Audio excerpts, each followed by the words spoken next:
घटिया हरकत जिहड़ी है ना कोई रज के घटिया इंसान ही कर सकता।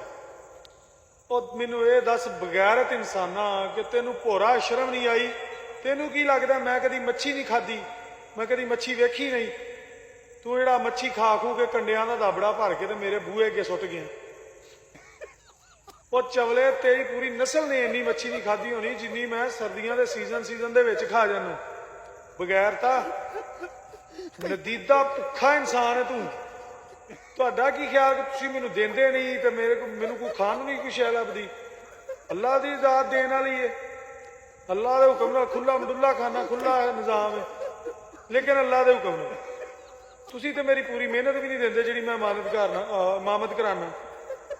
और कोई शर्म कर, तेरे तो माँ प्यो भी पछतान डे होने ने उस दिन नूं जिस दिन तू पैदा होया सी। वो दिन का सोच सोच के पछताते होने ने कि शायद वो दिन चढ़ता ही ना ते ना साडे घर लाल जमदा आ तोहफा। कोई चवलों वाले काम छड्ड दे ते कोई इंसानां वाले काम कर, शर्म कर, बंदा बन।